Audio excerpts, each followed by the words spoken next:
Mesdames et messieurs, la Cour et le tribunal.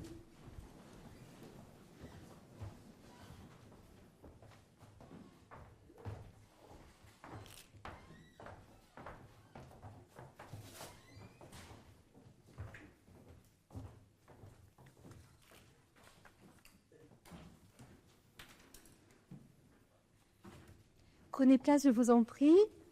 L'audience solennelle est ouverte. Monsieur le ministre d'État, garde des Sceaux, ministre de la Justice, monsieur le vice-président du Conseil d'État, monsieur le procureur général près la Cour de cassation, monsieur le préfet de la région d'Île-de-France, préfet de Paris, monsieur le secrétaire perpétuel de l'Académie des sciences morales et politiques, monsieur le premier président de la Cour d'appel de Paris, madame la procureure générale près cette Cour, monsieur le président de la Cour de justice de la République, monsieur le président de la Haute Autorité pour la transparence de la vie publique, madame la contrôleure générale des lieux de privation de liberté, mesdames et messieurs les hautes personnalités représentant les autorités judiciaires, civiles, militaires et religieuses, mesdames et messieurs les représentants des professions juridiques et judiciaires, mesdames et messieurs les professeurs, cher Mathieu Delahousse, chers collègues, monsieur le ministre d'État, la Cour administrative d'appel et le tribunal administratif de Paris sont particulièrement honorés de votre présence, qui témoigne de tout l'intérêt que vous portez à la justice administrative. Soyez-en profondément remerciés. Les membres de la Cour et du tribunal sont aussi extrêmement sensibles à la présence de chacun et chacune d'entre vous. En leur nom à tous, je souhaite vous remercier très vivement et très sincèrement de l'honneur que vous nous faites et vous exprimer toute notre reconnaissance.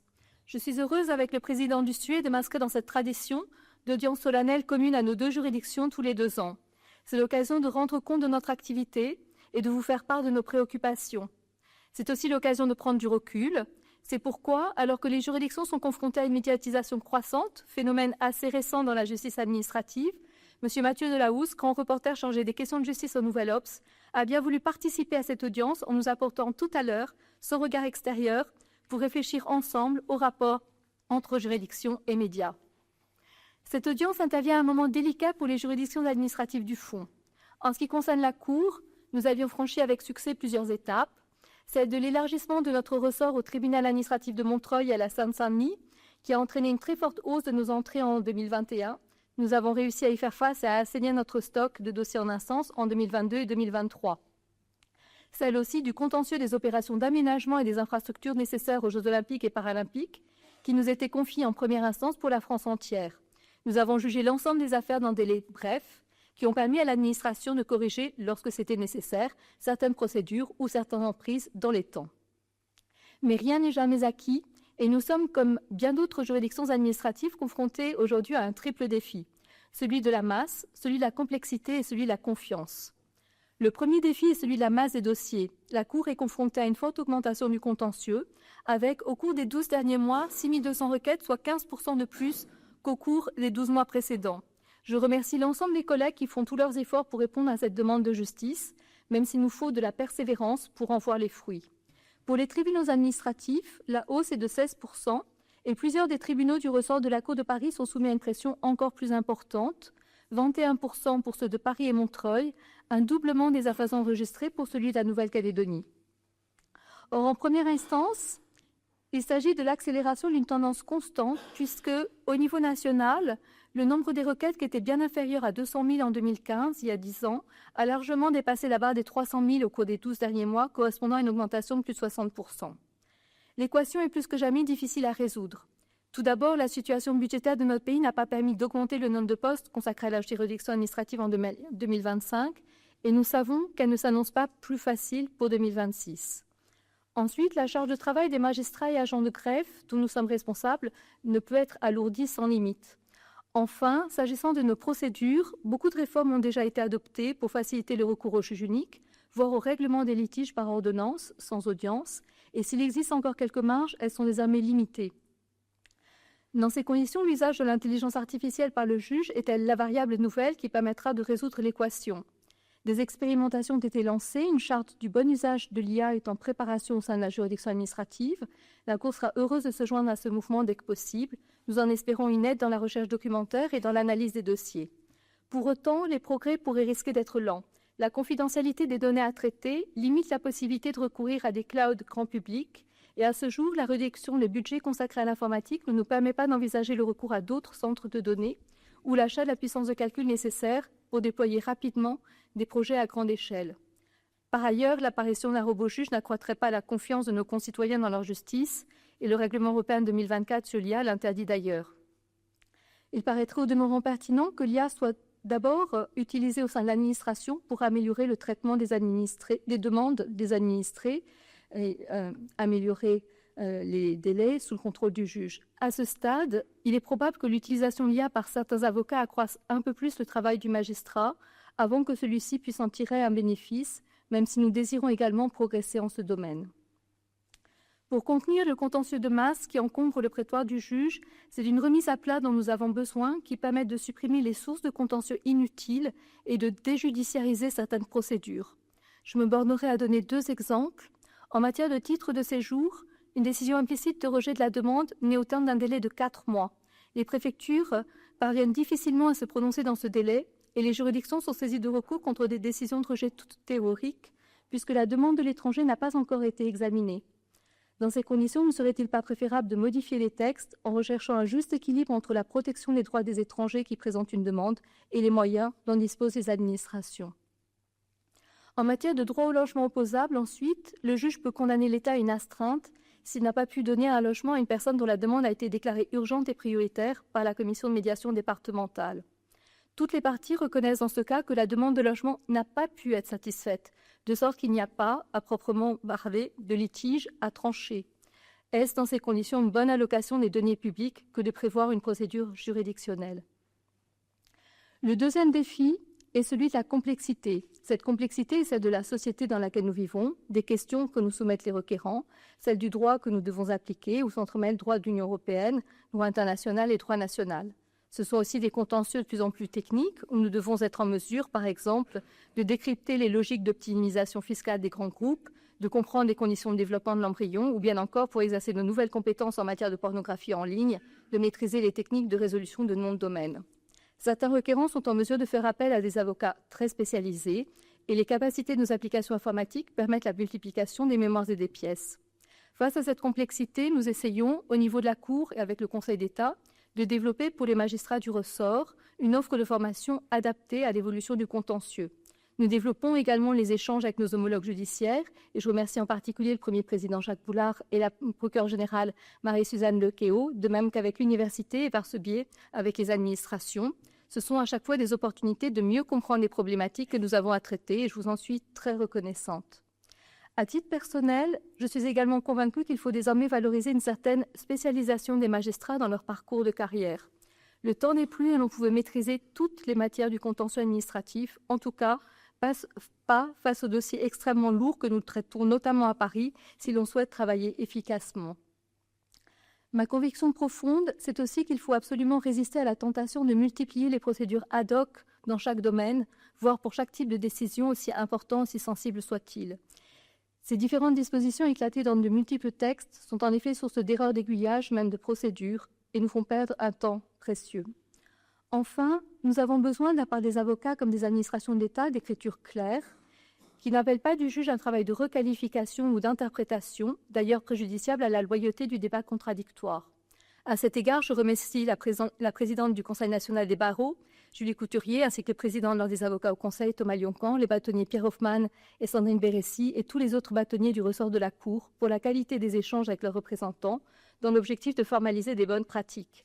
Ce travail est désormais sur le point de déboucher au niveau national pour adopter un document de référence unique, garantissant à tous les avocats que les recommandations ainsi formulées correspondent bien aux attentes des différentes juridictions administratives du fonds, partout sur le territoire.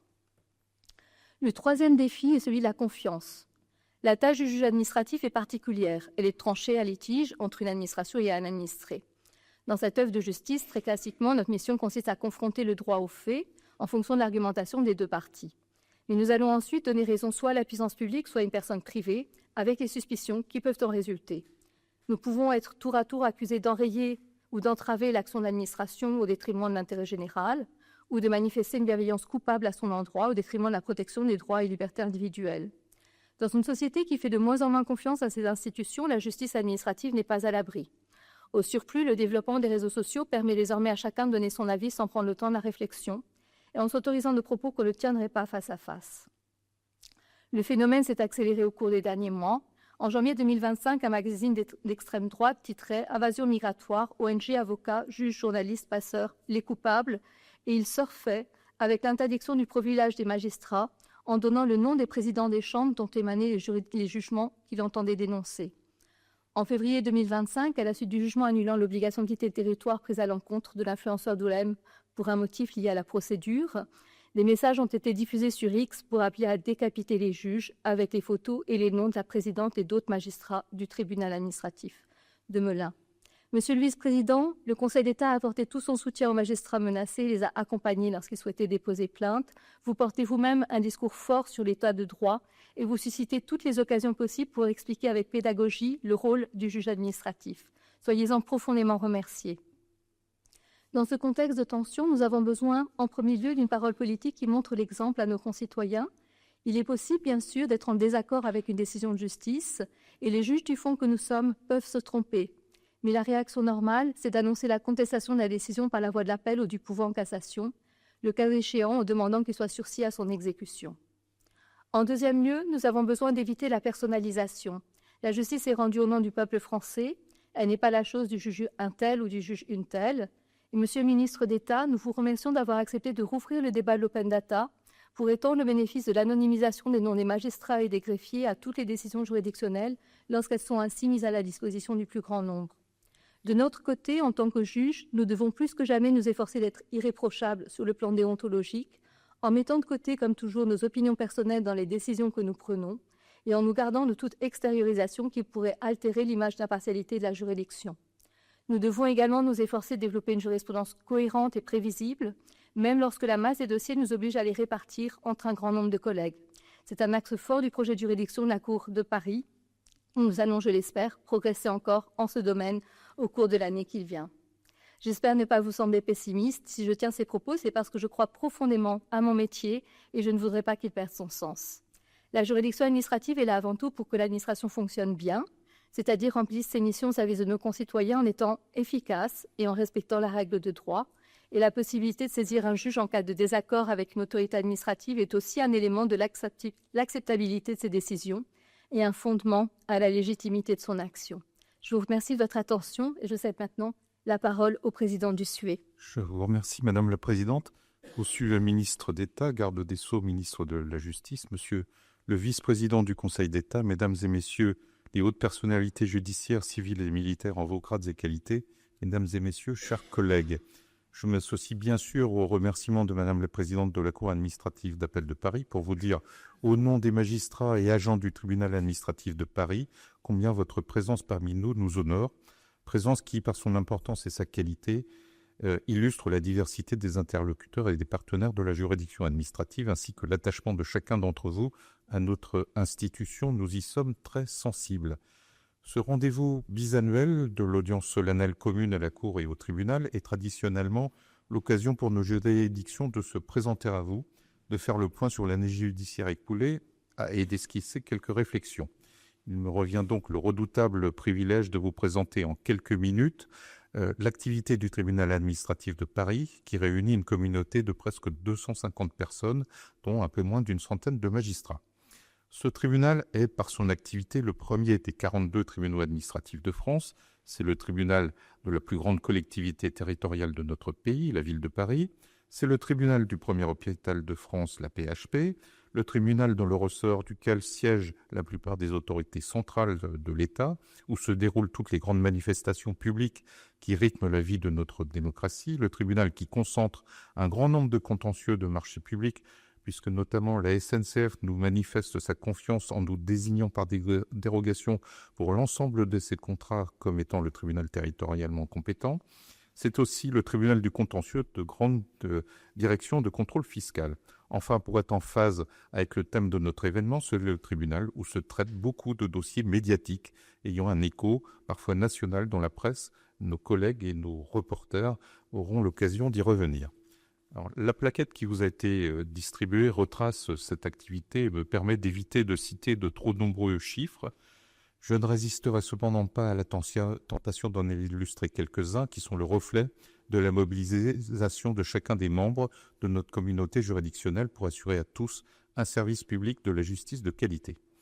L'année judiciaire qui vient de s'écouler est avant tout caractérisée par une hausse sans précédent de l'activité à laquelle le tribunal a dû faire face. À la fin du mois d'août dernier, la juridiction avait ainsi enregistré sur les 12 derniers mois un total de 36 000 requêtes, c'est-à-dire le double de ce qu'elle était amenée à traiter il y a encore une dizaine d'années, l'augmentation étant particulièrement nette depuis le début de 2025. Les caractéristiques de cette hausse sont inquiétantes. Tout d'abord, si l'ensemble des tribunaux est concerné par cette montée de l'activité, celle-ci est plus marquée au tribunal de Paris que ce qui peut être constaté en moyenne dans le reste de la France. De plus, alors que la hausse se concentrait précédemment sur quelques matières, celle-ci concerne maintenant l'ensemble des matières traitées par ce tribunal. Et enfin, cette augmentation s'est accélérée tout au long de l'année 2025, puisque calculée sur 12 mois glissants, elle était de 8% en janvier, de 16% au mois de mai, pour atteindre 21% au mois d'août. Ces éléments laissent présager que l'année 2025 se terminera au niveau jamais atteint de 37 000 requêtes enregistrées par le tribunal. Alors pour répondre à cette demande de justice croissante, le tribunal s'est mobilisé, il s'est adapté en réorganisant ses sections, en dédiant des formations de jugement à certains types de contentieux et en dernier lieu, en créant au mois de septembre un pôle traitant les référés urgents. Il a ainsi accru dans des proportions significatives son efficacité. Et pour mesurer toute l'ampleur de l'effort consenti par les personnels du tribunal, il n'est que de citer un seul chiffre. En une dizaine d'années, donc le nombre de requêtes enregistrées par le tribunal a doublé, alors que ses moyens en magistrats augmentaient sur la même période de moins de 10%. Par ailleurs, afin de prévenir le contentieux, nous avons aussi pris contact avec certaines administrations afin d'évoquer avec elles les dysfonctionnements que nous pouvions détecter à travers les contentieux traités par les formations de jugement.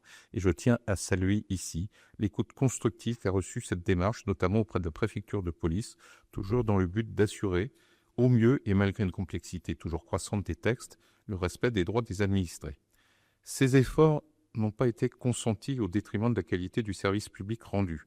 Les délais de jugement du tribunal se révèlent inférieurs à ceux constatés au niveau national pour les tribunaux de la même taille. Un effort particulier a été fait pour assurer le respect des délais de jugement des référés urgents, bien que le tribunal en enregistre maintenant plus de 6 600 par an. Les référés liberté, et nous en enregistrons 4 à 5 par jour, sont jugés en 48 heures. Les référés suspension le sont en 15 jours. Le nombre de dossiers jugés par magistrat est parmi les plus importants de France, et je tiens à saluer ici l'engagement sans faille des magistrats, mais aussi des agents du greffe qui permettent d'atteindre ce résultat.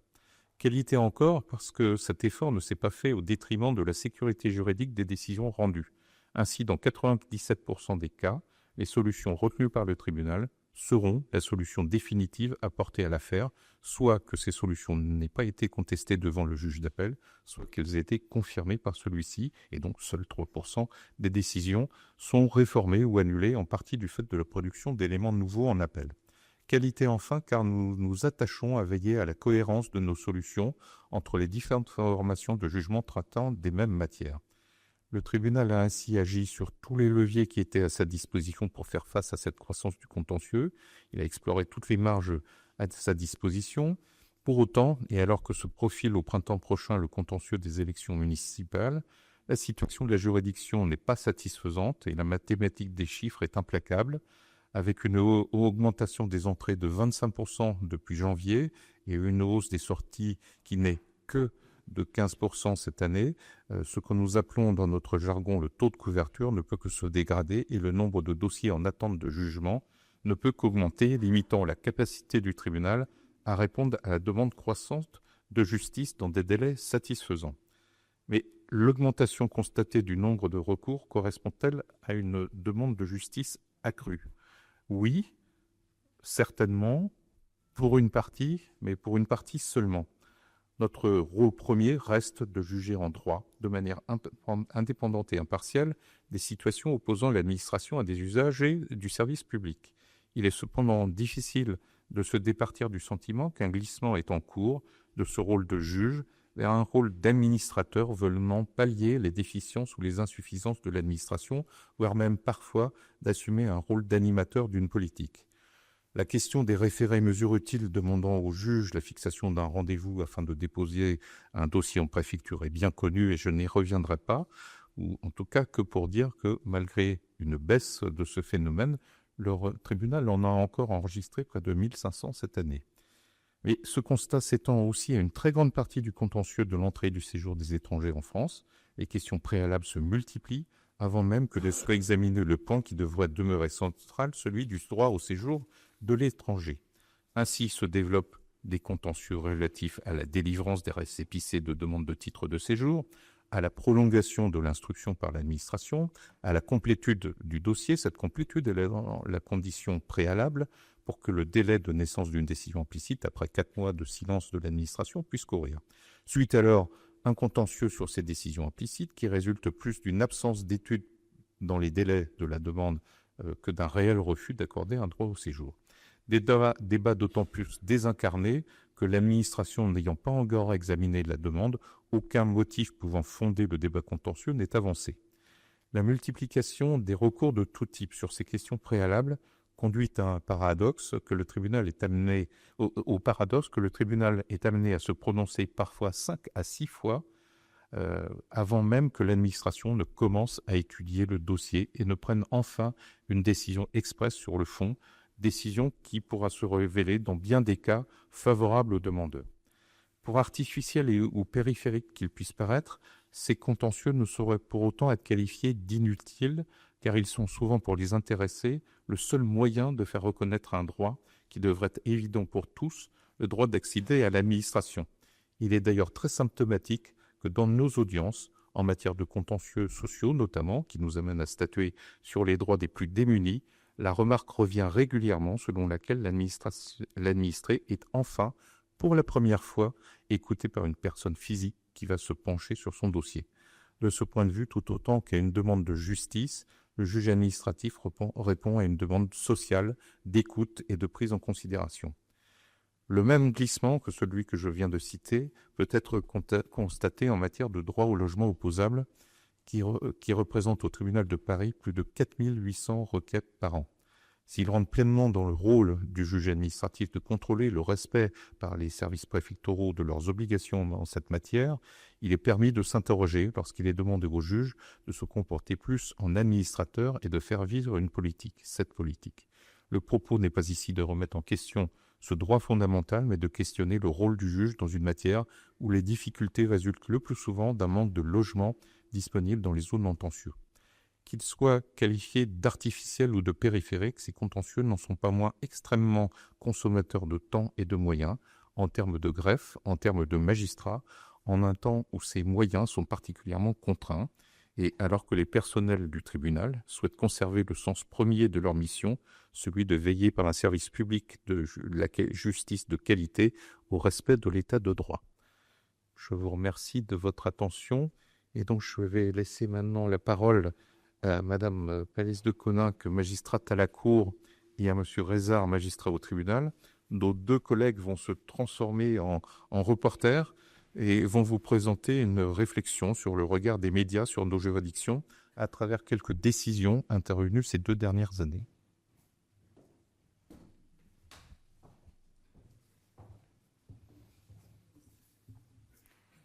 Nos prédécesseurs vous ont plongé tour à tour dans le monde de la mythologie grecque, dans les pas d'un promeneur flânant dans les rues de Paris et en dernier lieu, dans les piscines et les stades des Jeux Olympiques. Aujourd'hui, nous vous proposerons une brève, ou plutôt un reportage, consacré au regard des médias sur nos juridictions. Nous allons donc quitter un temps les salles d'audience pour les salles de rédaction, abandonner les jugements pour les 5 colonnes à la une, renoncer au silence feutré des salles des pas perdus, pour savourer le cliquetis des appareils photo. Passons donc de l'ombre à la lumière. Nous serons, pour quelques minutes, vos envoyés spéciaux en direct de nos 2 juridictions. Médias et justice partagent plusieurs points communs. L'indépendance et la recherche de la vérité en font évidemment partie. Leur rôle est cependant différent et la temporalité dans laquelle ils s'inscrivent également. Cela n'empêche pas que certaines de nos décisions entrent en résonance avec l'actualité, notamment de la part des juridictions parisiennes qui traitent de nombreux litiges ayant une importance nationale. La médiatisation peut aussi plus simplement être le fait des parties et de leurs avocats et la conséquence d'un choix de leur part. Nos juridictions commencent à s'adapter à cet enjeu. En témoigne la création récente au Conseil d'État de la direction de la communication. Au tribunal et à la cour, ce sont les magistrats eux-mêmes, en plus de leurs missions habituelles évidemment, qui élaborent des communiqués de presse lorsque l'on peut s'attendre à une forte médiatisation de la décision. La rédaction de ces communiqués est le résultat de la recherche d'un équilibre entre une présentation précise de l'intérêt juridique et médiatique de l'affaire et un exposé suffisamment compréhensible à la fois par les médias bien sûr, mais aussi et surtout par leur public. Cette évolution, pour le moment, reste très ciblée sur la presse écrite, mais toutefois on constate aussi une reprise par les nouveaux vecteurs de l'information que sont désormais les réseaux sociaux. Vos deux reporters vous proposent, à l'occasion de cette audience solennelle, d'illustrer ce mouvement en revenant sur quelques-unes des décisions rendues par nos deux juridictions les plus commentées dans les médias traditionnels, sans s'interdire quelques incursions dans le monde des réseaux sociaux. L'information reprise par les médias n'est que le reflet d'une infime partie de l'activité du tribunal et de la cour. Elle ne témoigne pas, de surcroît, de l'importance des décisions du point de vue de leur intérêt juridique. Les affaires ayant les honneurs des médias ne sont donc que la petite pointe d'un vaste iceberg. Par ailleurs, cette attention se concentre généralement sur les affaires dans lesquelles les justiciables ont obtenu gain de cause face à l'administration, de sorte que la médiatisation joue souvent le rôle d'un miroir quelque peu déformant. Les arrêts rendus par la Cour ces 2 dernières années en matière environnementale et de santé publique ont occupé une bonne place dans les médias. On peut d'abord constater à cet égard que l'intérêt des médias est parfois pleinement aligné avec l'importance de la décision qui a été rendue.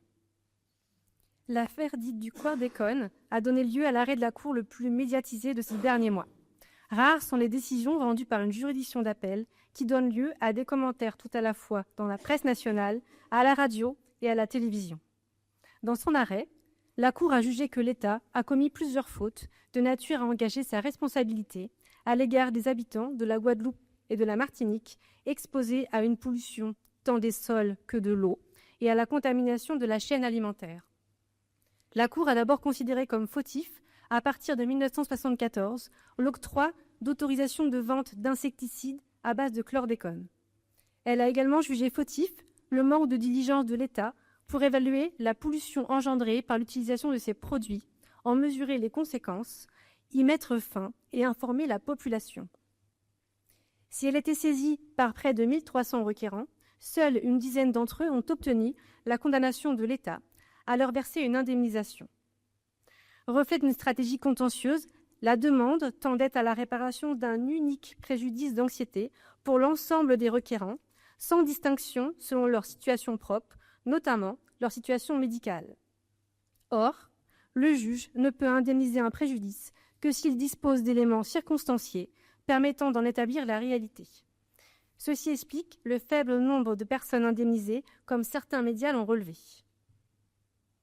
Toujours dans le domaine de la pollution engendrée par les pesticides, la Cour a été amenée à se prononcer cet été sur le recours présenté par plusieurs associations cherchant à obtenir la condamnation de l'État à réparer le préjudice écologique causé par des carences en matière d'évaluation des risques des produits phytopharmaceutiques lors de leur autorisation de mise sur le marché. Ces associations ont rendu publique leur démarche et preuve de l'intérêt porté à cette affaire, les médias, au premier rang desquels la presse écrite, ont commenté l'audience qui s'est tenue à la Cour le 6 juin dernier et cité les conclusions prononcées par la rapporteure publique à cette occasion, ainsi que les réactions des parties à l'instance, alors même que l'affaire était encore en délibéré. Le temps de la presse n'est donc pas nécessairement le temps de la décision. En l'occurrence, la Cour a suivi la proposition de sa rapporteure publique et a reconnu, pour la première fois en appel, l'existence d'un préjudice écologique imputable à l'État du fait des atteintes causées à l'environnement et aux écosystèmes. Elle a retenu qu'une faute avait été commise en ne tenant pas compte du dernier état des connaissances scientifiques pour évaluer les risques que le recours aux pesticides fait peser sur les espèces non ciblées par ces produits, comme les abeilles.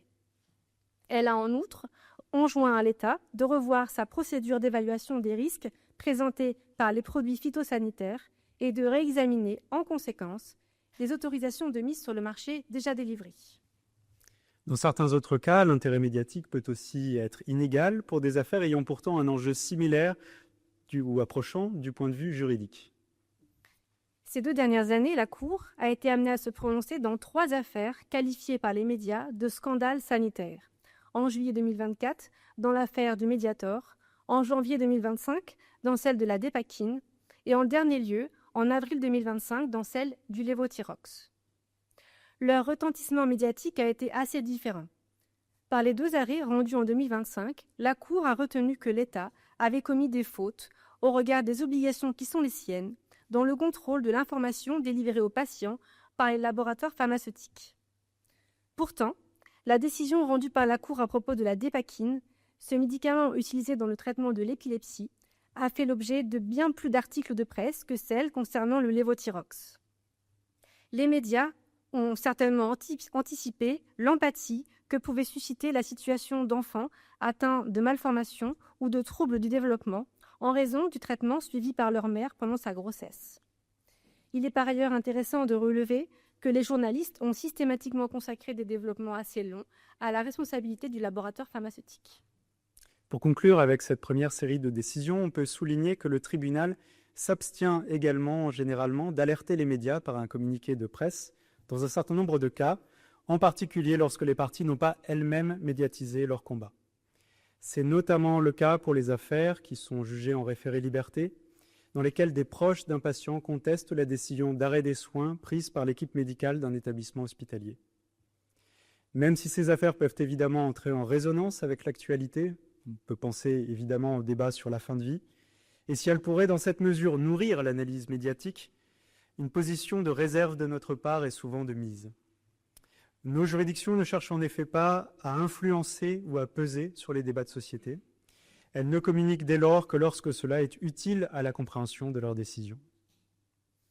Les enjeux du rapport entre les médias et nos juridictions ne se limitent cependant pas à la question de savoir ce qui est médiatisé et ce qui ne l'est pas. Ils amènent également à s'interroger sur la manière dont nos décisions sont comprises, retranscrites, voire critiquées. Voyons ce qu'il en est à travers quelques décisions rendues en matière de liberté publique. Les décisions et communiqués de presse qui les assortissent peuvent d'abord servir de matériaux de travail pour les journalistes. Tel a été singulièrement le cas concernant le jugement rendu par le tribunal en novembre 2024 concernant le génocide rwandais. Plusieurs victimes avaient tenté d'engager la responsabilité pour faute de l'État à raison d'agissements de soutien allégués des autorités françaises au gouvernement rwandais entre les années 1990 et 1994. Le tribunal ne leur a pas donné raison. Il a jugé que les fautes qui étaient invoquées se rapportaient à la conduite des relations diplomatiques de la France. Or, la juridiction administrative juge de longue date que les actes qui ne sont pas détachables de la conduite de ces relations ne peuvent pas faire l'objet d'un contrôle par le juge. Certains articles de presse ont bien montré l'enjeu juridique qui se posait dans cette affaire, en critiquant ainsi non seulement le sens de la décision rendue par le tribunal, mais également la jurisprudence ancienne dont il a été fait application, contribuant ainsi à nourrir la discussion juridique sur l'actualité de cette jurisprudence, discussion appelée désormais à se poursuivre en cassation, après confirmation du tribunal par la Cour.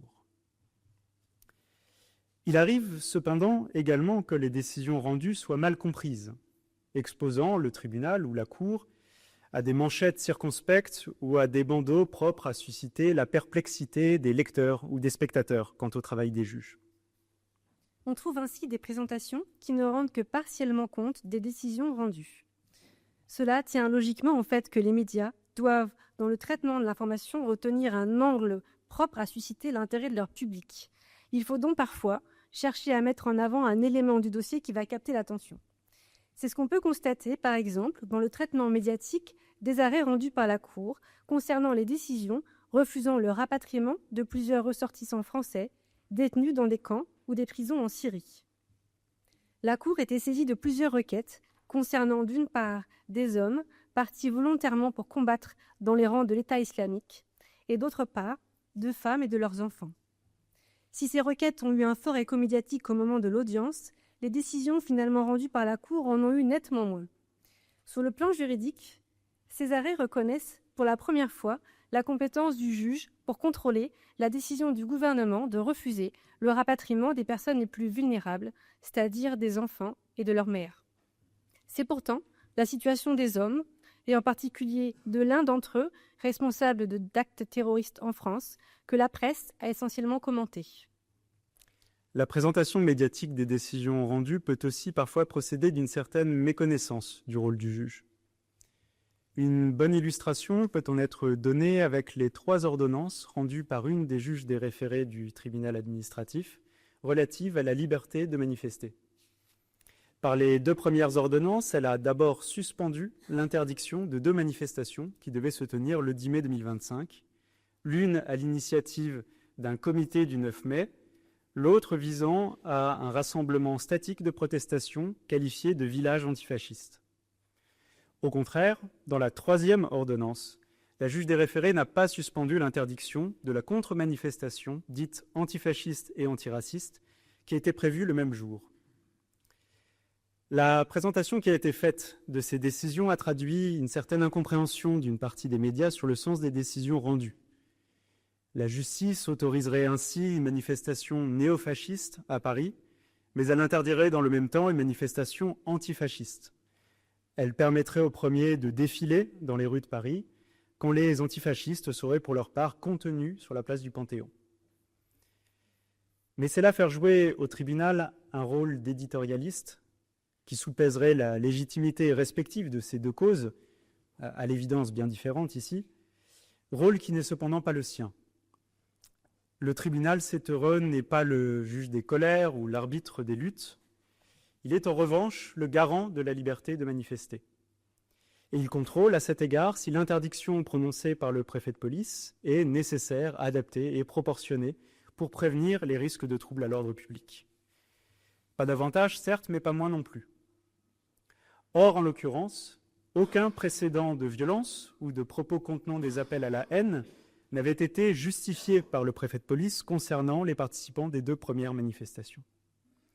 En revanche, la contre-manifestation, dite antifasciste et antiraciste, avait été volontairement convoquée à la même heure et sur le même parcours que la manifestation du comité qu'elle visait à dénoncer, et ceci sans qu'un service d'ordre soit de surcroît prévu. La juge des référés en a donc logiquement déduit qu'il y avait un risque de heurt, ce qui pouvait justifier l'interdiction de la manifestation sur le parcours qui avait été prévu pour elle. Terminons cette revue de presse des décisions rendues en matière de liberté publique en évoquant certaines affaires qui ont pu être qualifiées de sagas judiciaires. Les médias, on le sait, ont leur marronnier et aiment les sagas de l'été. Les affaires soumises à nos juridictions portent généralement sur des sujets tout de même un peu moins légers. Le tribunal a ainsi rendu plusieurs jugements ou ordonnances de référé au sujet de l'expulsion d'imams ou plus récemment d'influenceurs algériens.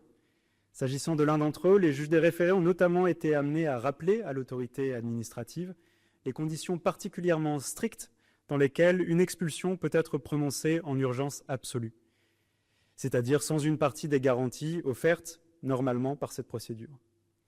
Si ces décisions ont été abondamment commentées dans la presse, elles ont également donné lieu à des réactions parfois très virulentes sur les réseaux sociaux. L'affaire dite de l'agrément de l'association Anticorps a également donné lieu à une série de décisions, et notamment à un arrêt de la Cour en novembre 2023.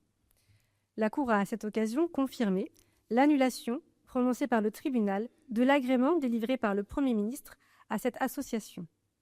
Elle a relevé que le Premier ministre avait lui-même considéré que l'association ne remplissait pas les conditions pour se voir délivrer un agrément et qu'il ne pouvait donc pas se fonder sur les engagements de l'association à se mettre en conformité pour l'avenir pour le lui accorder.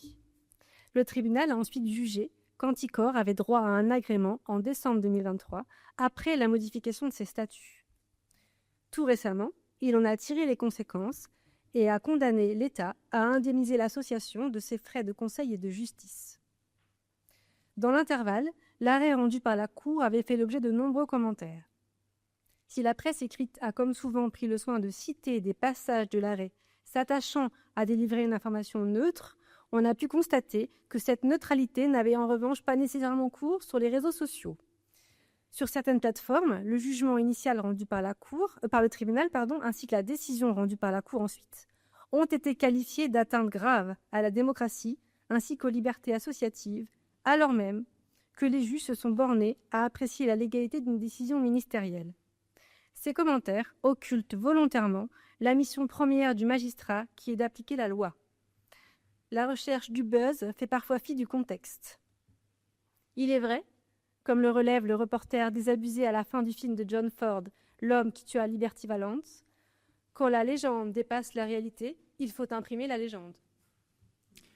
À défaut de légende, venons-en tout de même à des choses un peu plus sensationnelles. Après la santé et l'environnement, après les libertés publiques, place aux affaires économiques, qui sont également nombreuses devant nos prétoires. C'est qu'il en va des juridictions comme des consortiums de presse.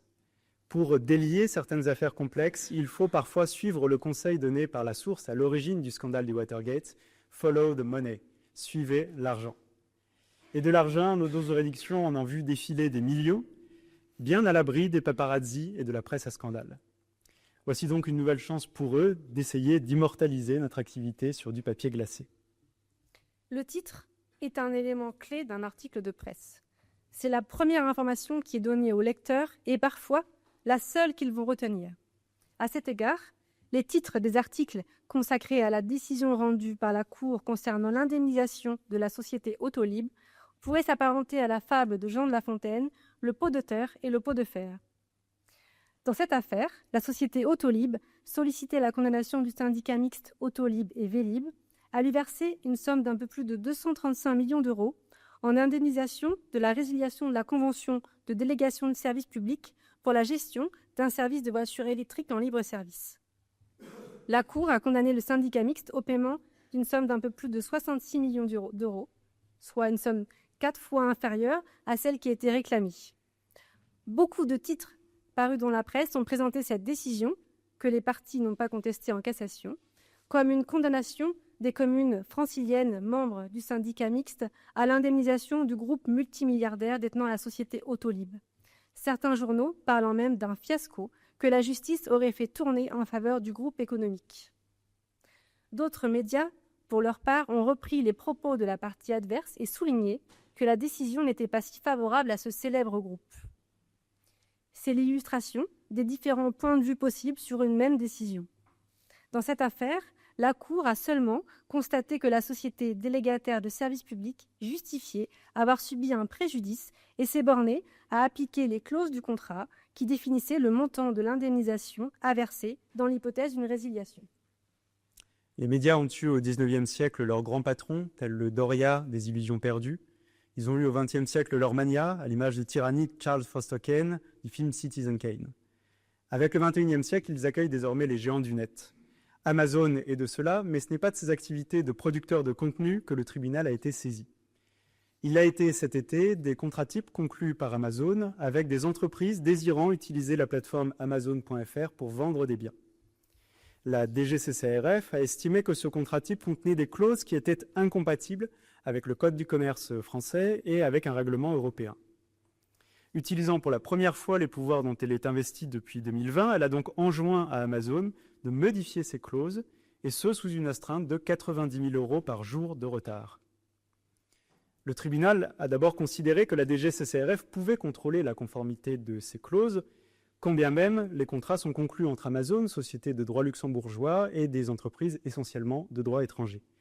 Et ceci dès lors qu'ils se rapportent à la vente finale de biens à une clientèle française. Après avoir franchi cet obstacle, le tribunal a ensuite estimé que la DGCCRF avait en partie raison sur le fond.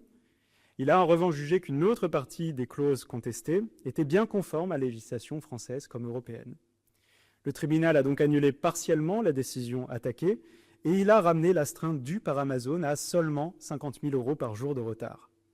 Voilà néanmoins une somme au regard de laquelle les aides à la presse doivent paraître bien modestes.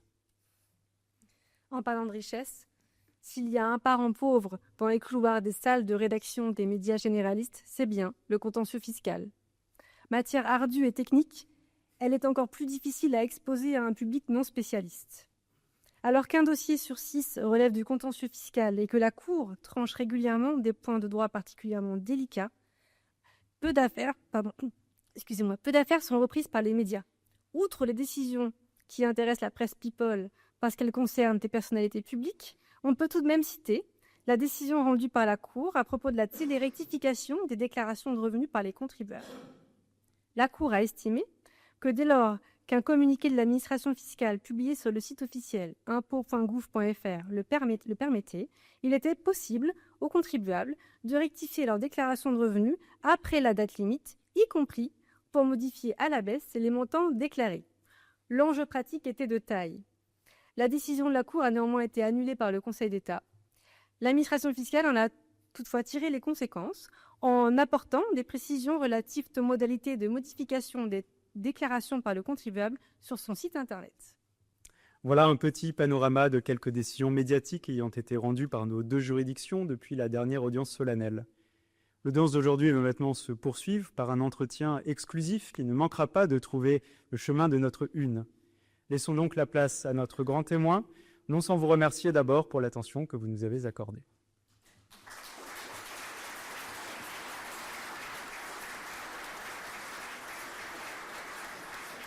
Merci. J'invite maintenant Mathieu Delahousse à rejoindre le pupitre. Mathieu Delahousse est journaliste professionnel depuis 1994. Il est actuellement grand reporter chargé des questions de justice au Nouvel Obs. Il est l'auteur de plusieurs ouvrages, notamment La Chambre des innocents et La Chambre des coupables. Il est le réalisateur du film Dans les yeux des juges. Il a bien voulu nous apporter son regard extérieur sur la justice administrative et sur la façon dont elle peut être perçue et sur les relations entre médias et justice. Merci beaucoup. Merci à vous, merci pour ces mots de présentation et pour cette invitation. C'est une occasion rare pour moi parce que je dois vous dire que la plupart du temps, je suis ces grandes audiences solennelles, judiciaires ou administratives, là-bas au fond, avec mon petit carnet sur les genoux, et que c'est la première fois que je me retrouve, grâce à vous, devant vous. Et je mesure bien l'importance du fait qu'à travers moi, vous ayez choisi de porter l'intérêt de votre cour et de votre tribunal à la presse en général, à la presse judiciaire en particulier, à la presse qui s'intéresse à tous les ordres, puisque c'est le sujet du jour, et donc à la liberté d'informer. Quand on est convié à venir parler de son métier devant des tiers, on est naturellement tenté de ne convoquer que le meilleur. Mon rêve aurait donc été de venir devant vous parler de la justice idéale. Je vous aurais par la même occasion raconté d'une presse qui serait dotée des mêmes qualités. Un principe de réalité va m'amener à faire un peu différemment. Je voudrais davantage parler des nuances, de la défiance, mais aussi de la reconnaissance. Quel visage donner aux tribunaux quand on est chargé de les raconter? Alors vous l'avez dit, il ne fait pas de doute que nos missions ont des points communs, mais qu'elles sont fort différentes. Un socle fondamental les rapproche cependant. Vous comme nous, affaire par affaire, sommes amenés à ne jamais statuer ou à commenter les choses en termes de généralité, mais toujours en forme de particularité. C'est au cas par cas que nous travaillons. Et vous avez évoqué tout à l'heure cette notion qui est très juste, qui est celle de l'iceberg. Le fait est que toutes les affaires ne retiennent pas notre attention. Le fait est surtout que les choses changent, et qu'elles changent beaucoup depuis plusieurs années. Le rôle du chroniqueur judiciaire, en réalité, auparavant, se concentrait beaucoup sur le juge du palais. C'était celui qui pratiquait la matière pénale. C'est là que se sont jouées les grandes affaires de notre histoire et les affrontements les plus spectaculaires. C'est là aussi qu'on se déchirait sur les marches des cours d'assises ou des tribunaux correctionnels, avec cette dispute récurrente sur qu'est-ce qu'était cette décision rendue pourtant, entre guillemets, au nom du peuple français. Aujourd'hui, ces polémiques se sont considérablement élargies. Je ne sais pas si vous partagez ce constat avec moi, mais il me semble que dans le débat public, on n'a jamais autant parlé des juges au pluriel. Le juge, déjà, n'a plus vraiment de nom. Ce sont les juges de la justice judiciaire, ce sont les juges des tribunaux administratifs, des cours administratives d'appel, et évidemment ceux du Conseil constitutionnel, de la Cour de cassation et du Conseil d'État. Le vocable de gouvernement des juges, qui était hier cantonné à de déjà solides disputes, réservées cependant à quelques initiés, a été très largement porté sur la place publique. C'est comme si une généralité qui était fondée sur la vague d'un débat politique très puissant dépassait nos minuscules petites tâches quotidiennes, notre petit cas par cas. Chacun pourtant est à sa place, les trois pouvoirs, et puis même celui dont on dit qu'il est le quatrième. D'un mot pour vous exposer ce qu'est mon exercice d'écrire sur la justice, puisque manifestement c'était une énigme que vous avez soulevée tout à l'heure dans cet exposé. Il faut peut-être commencer par notre première rencontre, pas en thème personnel, puisque chacun aura son anecdote, mais la première fois qu'un journaliste rencontre un juge. Alors du côté de la presse, c'est une histoire très banale qui fait partie de l'histoire citoyenne de notre pays. Un jeune reporter est admis dans une rédaction, il est parachuté dans le chaudron qu'est l'actualité, comme peut l'être toute activité professionnelle. Et un jour, il doit aller au tribunal. Alors c'est un moment important parce qu'il me semble toujours que même le journaliste qui vient raconter pour la première fois la justice est comme métamorphosé. Il est frappé par la réalité des faits, happé par la complexité et submergé par la difficulté de trouver une vérité. Il vit en fait exactement la même expérience que celle des jurés d'assises. Cette découverte, j'en témoigne à titre personnel, on peut appeler ça un choc juridictionnel, si vous voulez. C'est une initiation formidable, d'une part parce qu'avant de prendre la place de journaliste, on l'a lu chez nos prestigieux aînés. On l'a notamment lu dans les classiques, comme André Gide, avec ce fabuleux livre qui est Le souvenir de la cour d'assises, où bien les pages sont en fait l'expression d'une surprise effarée qu'on pourrait appliquer à l'ordre judiciaire, mais pas seulement à l'ordre judiciaire, autant face à la brutalité des affaires que face à cette abyssale question qui est de savoir comment juger. Ce choc juridictionnel traduit pourtant une carence majeure de notre éducation à la justice, puisque vous le savez, on sort du lycée et des études, mis à part des vôtres, avec une très vague idée de ce qu'est la justice, et le cinéma ne nous aide pas forcément. Vous en avez cité plusieurs références du côté du journalisme. Les références du cinéma côté judiciaire sont nombreuses et toujours assez denses. Vous connaissez 12 hommes en colère, bien sûr, dans les années 50, le procès Goldman, plus récemment. Mais même dans La vérité de Clouzot, un vrai chef-d'œuvre, on voit un moment de tension surgir dans les mains du président, un marteau, et ce qui devait arriver arriva. Un témoin lui-même lance, c'est authentique, un inévitable « votre honneur ». C'est dire si nous devons être compris et savoir conserver une dose de pédagogie pour l'être. C'est un préalable qui fait le charme de notre rubrique. C'est le cas pour l'ordre judiciaire, c'est le cas pour l'ordre administratif qui est le vôtre. Vous savez, ce petit fragment de la garantie de l'état de droit qui est la mission de rendre la justice dans les conflits entre l'administration et les citoyens, ce conflit dont on parle tous les jours dans les journaux, mais que pourtant, une fois sorti d'ici, revenu dans vos vies quotidiennes, personne ne semble tout à fait comprendre. Tu es juge. Ah, tu es juge au tribunal. Ah, tu es juge au tribunal administratif. Il faut m'expliquer. Et raconter la justice, c'est notre métier. C'est celui-ci, c'est de, au moins le temps d'une chronique, faire tomber les barrières entre les gens de justice que vous êtes dans votre variété et le reste du nom pour leur faire comprendre qu'un bien commun est en jeu. Mettant, et c'était avant les services de communication dans les tribunaux, le juge pensait qu'il avait tenu son office à l'audience, qu'il avait lu ou dit publiquement, et cela devait nous suffire. Nous regardions de loin les différents ordres, les différents codes, et aussi les différents jargons dont on peut finir par trouver une forme de poésie en faisant un effort. C'est cet effort que fait régulièrement face à ses étudiants le professeur Christophe Germain, avec lequel j'ai la chance de partager un cours à Sciences Po. Et lui, il s'amuse souvent en prenant l'exemple d'une chaise. Pour un individu ordinaire, c'est une chaise, cet objet sur lequel on s'assoit. Pour le juriste, elle peut davantage être désignée comme un bien meuble, puisque c'est sa qualification juridique. Pour les journalistes, et cela me permet de vous raconter un peu quel est mon métier, on peut imaginer que ce sera plutôt la chaise, c'est-à-dire la chaise qui a une histoire, puisque un tel ou une telle s'y est assis.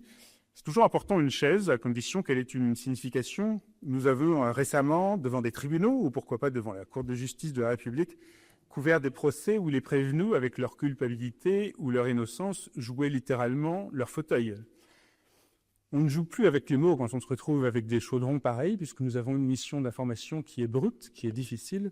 Je résumerai notre métier par un seul mot, qui est le mot de traduire. On doit traduire la réalité des faits, l'architecture générale d'une affaire, traduire le vocabulaire juridique et sa mécanique, traduire aussi les passions et les émotions.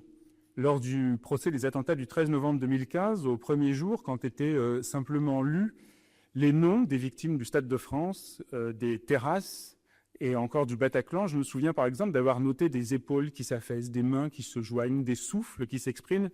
C'était ces imperceptibles mouvements-là, telle une vague de douleur en réalité qui parcourait la salle, qui permettait de dire qui est qui avait subi quoi. Et le procès, dès lors, au-delà de tout argument de procédure ou toute explication factuelle, pouvait commencer. Emmanuel Carrère, auquel, avec le Nouvel Obs, j'ai pu couvrir ces audiences, emploie une expression autre que la mienne pour décrire cette curieuse alchimie. Il dit que personne qui n'y était pas ne le saura. Et c'est vrai. Ce fut une vitrine de la justice française où la défiance n'avait pas du tout sa place. Sur ce procès-là, cet apaisement apparent contraste avec la plupart des grandes décisions de ces dernières années. Il n'est pas inutile d'essayer d'en citer quelques-unes, mais c'est évidemment un exercice risqué vu l'actualité. On peut citer celle d'hier, on peut penser à celle de demain. Ce sont des tempêtes judiciaires qui ont toujours la même rythmique. Ce sont des débats longs, techniques, individuels, des contentieux parfois invisibles ou arides, puisqu'ils sont traités uniquement de façon écrite. Mais toujours, dès que la décision est rendue, un fracas se déroule en dehors de la salle d'audience. Alors, la langue française est très significative. Le juge a rendu sa décision, elle ne lui appartient plus. Le journaliste, pareillement, a rendu son récit, il ne lui appartient plus. Seulement, sans vous, sans nous, on refait donc le match, et comme souvent, l'arbitre n'est pas dans le meilleur rôle. En mars dernier, un juge qui souhaitait garder l'anonymat établissait ce constat dans mon journal. Taper sur la justice est devenu un sport national. Plus haut, plus fort, disait-il. Ce diagnostic me semblait un brin alarmiste. Ce n'est pas la première fois en réalité dans la Ve République que la justice, et même les justices, focalisent colère et suspicion. Elles sont soit trop laxistes, trop sévères, trop lentes, trop syndicalisées, trop à la solde de pouvoir. La liste n'est jamais totalement exhaustive. La nouveauté, et c'est ce que nous avons vu ces dernières semaines et ces derniers mois, c'est que ce phénomène s'est décomplexé. Il a dépassé les critiques générales pour passer à des critiques ad nominem. Les juges du terreau, les juges du narco ne sont pas seulement en première ligne, puisque les vindictes, souvent, peuvent toucher le juge civil en matière de garde d'enfants, le juge administratif en matière de décision qui fait symbole, mais aussi, on l'a vu, le personnel de greffe ou encore même l'expert qui décrypte le téléphone des délinquants. Ces attaques visent aussi chaque jour des avocats, avec des insultes qui piétinent tellement les grands principes directeurs de leur profession qu'on est bien au-delà du manque de pédagogie. On est dans autre chose, et d'ailleurs vous connaissez ça forcément très bien, vous qui êtes dans ces tribunaux et qui connaissez ces problématiques. L'architecture du droit qui a été bâtie depuis l'avant-guerre est très contestée, les périmètres et le champ d'action que les textes français ou européens ont donné aux juges est remis en cause. C'est donc un système qu'on attaque.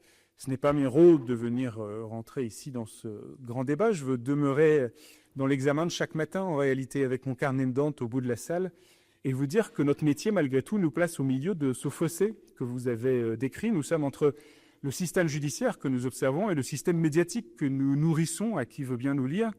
Et ces deux sphères ont connu des évolutions presque opposées depuis 30-40 ans. Le temps médiatique est devenu plus immédiat, plus visuel aussi, avec des exigences de simplicité. La presse est devenue plus concurrentielle, les débats publics beaucoup plus vifs et beaucoup plus brutaux, c'est une apalissade de le dire. La justice, elle est devenue beaucoup plus sophistiquée. Elle s'est étirée dans le temps, ce qui n'est pas nouveau, mais elle s'est aussi étirée dans des niveaux de procédure et d'aiguillage.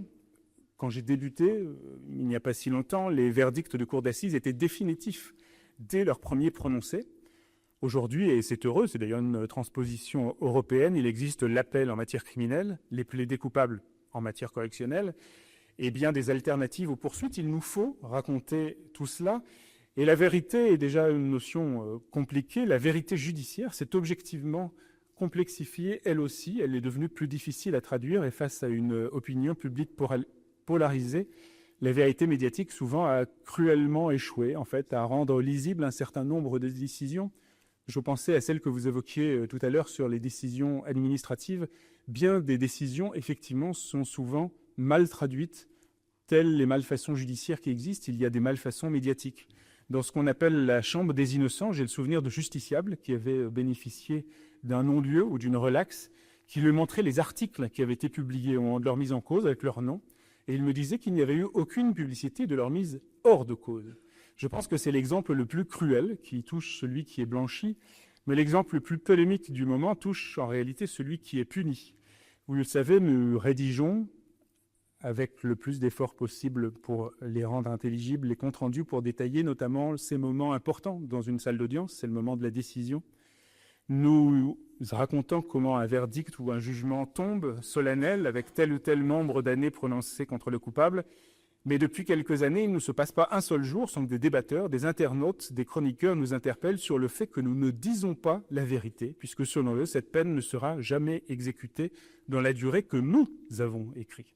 Cet indicateur, en quelque sorte, est devenu le thermomètre terrible d'une incompréhension. Elle n'est toujours pas réglée, Et comme c'est tout un système qui est attaqué, notre pédagogie, qui était aimablement écoutée jusque-là, semble brutalement démonétisée. On peut même nous reléguer parfois à une élite qui raconterait une forme de spectacle judiciaire totalement déconnecté de la réalité. C'est ce qu'a fait un hebdomadaire concurrent au mien quand j'ai publié mon enquête sur la justice sous pression. Celui-ci a ironisé sur le fait qu'en dénonçant les attaques contre la magistrature, nous aurions érigé les juges en demi-dieu de la démocratie libérale. Alors cette critique, à mon avis, est injuste. Ceux qui nous lisent le savent, je le crois, ou je l'espère. Tout comme le juge considère qu'il ne peut pas être réduit aujourd'hui à une simple bouche de la loi, je pense que nous ne pouvons pas, nous, être les bouches de la justice. J'ai parlé de récit, de pédagogie, mais notre raison d'être est aussi celle d'être des vigies, voir comment la justice se rend face à ces 1000 questions inattendues qui surgissent dans un prétoire, ces 1000 haines aussi parfois qui semblent toujours aller plus haut, plus fort, et que l'administration et la justice doivent bien tenter d'entraver. J'ai par exemple travaillé plusieurs années pour un livre sur les cohortes de jeunes djihadistes français qui étaient jugés à Paris à compter de 2013-2014 et qui sont d'ailleurs passés à la fois par les juridictions pénales et par les juridictions administratives. Cet exercice était forcément très brutal sur ce qu'il montrait, mais il comptait 2 points particuliers qui sont peut-être intéressants à évoquer dans notre conversation de ce soir. Le premier était qu'aucun de ces prévenus, qui étaient des graines de terrorisme, ne s'était jamais informé par des médias traditionnels. Tout ça était dans ce qu'on appelle des boucles informationnelles sur les réseaux sociaux. Le second point est qu'il fallait, pour raconter cette justice-là, passer par une contrainte qui, à ce moment-là, était assez exceptionnelle, c'était celle de l'anonymat. Les magistrates qui présidaient cette chambre, à l'époque, avaient en effet fait passer le message qu'elles ne souhaitaient pas être citées sous leur vrai nom. Les prévenus aussi avaient fait passer cette consigne, parfois avec un peu moins d'amabilité, puisque c'est la seule fois où j'ai été menacé et intimidé au sein même d'une salle d'audience. C'était par une mère. Prudent, en tout cas, j'ai donc mis un pseudonyme à chacun. Et comme c'était un livre, je me suis permis une liberté. J'ai comparé les juges à une Marianne, similaire à celle-ci. Elle incarnait la France, et elle incarne la France, Marianne, face au terrorisme, avec cette réponse légale, démocratique, nécessaire, mais aussi toutes ces craintes périphériques sur l'atmosphère qu'on peut entendre. Alors Marianne, un livre permettait cette fantaisie au quotidien de journaliste. Vous imaginez bien qu'il est impossible de recycler cette astuce en permanence. De tout temps, on a donné le nom du juge, on l'a fait par transparence, on l'a fait par évidence, et on l'a fait aussi malgré les réticences. Hannah Arendt, déjà, qui couvrait à Jérusalem en 1962 le procès Eichmann, avait écrit que les juges avaient beau esquiver constamment les feux de la rampe, ils étaient là, au sommet de l'estrade, face au public comme des acteurs de théâtre. À titre d'anecdote, mais cette fois-ci à Amiens, j'ai retrouvé grâce à un article de mon confrère du Courrier Picard, le fait qu'en 1976, au procès de Pierre Goldman devant la cour d'assises de la Somme, on avait non seulement cité les magistrats, mais aussi tous les jurés avec leur nom, prénom, profession et même leur ville ou village. Alors aujourd'hui, ce serait impensable, et dès qu'un magistrat nous le demande, nous ne le citons pas, puisque nous savons le poids de ces menaces. On le fait d'autant plus quand on comprend que des militants de telle ou telle cause ont fouillé dans des organigrammes d'institutions, comme ça s'est produit récemment, pour menacer ensuite, via les réseaux, les magistrats, les greffiers, les personnels de justice. J'observe d'ailleurs que les malfaisants qui font ce genre de choses n'ont pas besoin de la presse pour mener cette chasse aux juges. À ce jour, pourtant, la loi ne nous oblige pas à occulter les noms. Nous le faisons par esprit de responsabilité. Je sais qu'il peut y avoir des avis divergents, y compris parmi les journalistes judiciaires, puisque certains exigent une transparence permanente, totale et même sans limite de temps. Pour ma part, autant je trouve justifier les prudences nouvelles qui ont été exprimées sur l'open data pour masquer les noms des magistrats afin qu'ils ne soient plus les otages d'algorithmes obscurs et désincarnés, comme vous aviez pu le dire. Autant que dans notre face-à-face quotidien, et lorsque l'audience est publique, il me semble que si l'identité devait systématiquement être tenue secrète, ce serait vraiment un symptôme particulièrement grave pour notre démocratie. On n'imagine pas M. X jugé par le président Y sur des réquisitions du procureur Z. Pourtant, je sais que ce débat sur les noms me fait sourire personne ici. Il est extrêmement grave, il est extrêmement sensible. Il rassemble pour chacun d'entre nous des injonctions extrêmement contradictoires. Je veux livrer juste simplement quelques éléments de réflexion. On cite aujourd'hui dans nos articles bien d'autres personnages qui sont en première ligne. On cite le préfet, on cite l'élu, parfois même le petit élu. Nous-mêmes signons nos articles. L'avocat apparaît également. On sait en même temps quel peut être le sort d'un simple professeur d'histoire-géographie quand il est personnellement identifié sur les réseaux sociaux et non dans la presse. et qu'une fatwa numérique est lancée contre lui.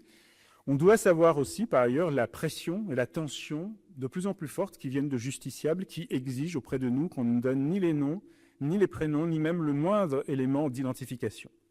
Il faut bien imaginer que quand on se plie à cette règle de l'anonymisation des prévenus, nous faisons face à une autre défiance qui est particulièrement violente. C'est celle qui nous interpelle sur les réseaux sociaux. Et toi, journaliste, pourquoi tu ne mets pas l'intégralité des noms? Pourquoi tu caches les vérités? Pourquoi tu ne dis pas tout? Alors que faire? Pour les textes, il faut peut-être trouver une façon de rendre plus exceptionnelle cette occultation. Pour plus de légèreté, malgré tout, peut-être que je peux citer cette anecdote que vous allez peut-être trouver insignifiante, mais au procès V13, où les magistrats étaient protégés et leur image jamais diffusée, une femme, qui était une rescapée des tueries des terrasses, a commencé à dessiner le procès sur son compte Instagram. Par facétie ou par fantaisie, elle a surnommé le président, dont le prénom est Jean-Louis, par son surnom, Loulou. Tous les autres parties civiles ont suivi. C'était une curieuse alchimie, un peu singulière, peut-être un peu ridicule. Il me semble que c'était une dernière politesse au désespoir qui a en réalité formé un trait d'union qui a contribué à fédérer les victimes autour de la figure du juge. Et tout ça, finalement, ce n'est pas rien, ce n'est pas anecdotique. Et c'est si vrai que pour les 10 ans des attentats du 13 novembre, dans quelques jours, c'est notamment ce magistrat qui sera l'un des visages du chemin qu'on a parcouru. Alors, c'est peut-être ça, finalement, la justice idéale, des magistrats qui peuvent porter la responsabilité de leurs tâches sans être remis en cause par autre chose que la panoplie des voies légales qui vont du simple appel, mais aussi au recours à la notion de faute lourde. Des observateurs qui, pour éviter l'iceberg, ont accès au rôle, aux audiences et qui parviennent, puisque c'est notre résistance à nous, à ne pas être dans le rythme tyrannique de la simplification pour préserver notre essentielle traduction. Le pire, à mon avis, serait qu'on éclipse en réalité les trois justices du champ du débat pour n'en faire qu'une cible récurrente, évidente et indistincte, parce que là, à mon avis, le rideau serait vraiment tiré. Ces questions sont pendantes chez moi. Ne peut-on pas penser que le magistrat doit être toujours plus protégé, mais jamais dissimulé? Ne peut-on pas raconter notre justice en responsabilité, en prêtant peut-être presque à notre tour un serment qui pourrait être inspiré de ce journalisme d'utilité publique dont l'idée a été lancée la semaine dernière par plusieurs prix Nobel d'économie? En un mot, puisqu'il a été question de beaucoup de cinéma dans vos interventions, peut-être que je peux paraphraser pour terminer le titre d'un dernier film judiciaire. Au nez de l'information, j'aimerais qu'on me garantisse que je puisse me dire que je verrai toujours vos visages. Je vous remercie.